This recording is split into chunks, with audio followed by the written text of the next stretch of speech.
ඔය දුක සතුට කියන මනෝභාවයන් දෙක අතර නිතරම දෝලනය වෙන කෙනෙක්.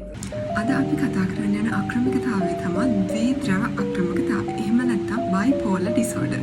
මේකේ නමේම තියෙනවා ද්‍රවයන් දෙකක් කියන එක. ද්‍රවයන් දෙකක් අතර දුක සහ සතුට අතර දෝලනය වීමක් තමයි මේ රෝගයේදී අපිට දැක ගන්න පුළුවන් වෙන්නේ. ඒ කියන්නේ සතුට වෙන්න අවශ්‍ය දෙයට වඩා අනවශ්‍ය දෙයට පවා මේ මිනිස්සු සතුට වෙනවා.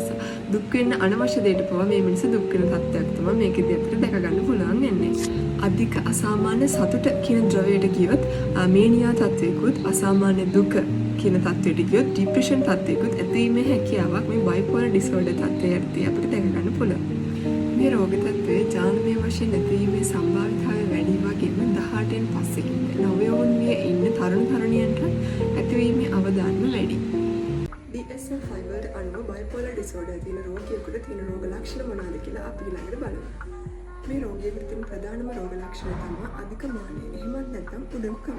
ඊළඟට තියෙන ප්‍රධාන ලක්ෂණය තමයි මේ රෝගියෙකුට නිින්ද අවශ්‍ය නැති තරම්. ප්‍රමාණවත් තරම් නිින්දක් නොලැබුණත් එයාලගේ ක්‍රියාකාරීත්වයට ඒකෙන් කිසිම බලපෑමක් වෙන්නේ නැහැ.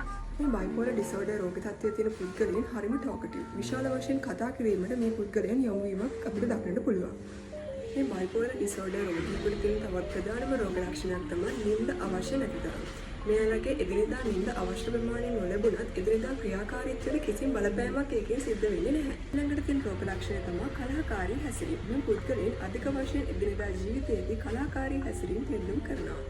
මෙම රෝග තත්ත්වය ඔයාට හරි ඔයාගේ සමීපතමයකට හරි තියෙනවා නම් ඖෂධ වලින් ප්‍රතිකාර ගැනීම සඳහා යොමු වීම හෝ නේවාසික ප්‍රතිකාර ගැනීම සඳහා යොමු වීම තමයි සිදු කළ යුත්තේ.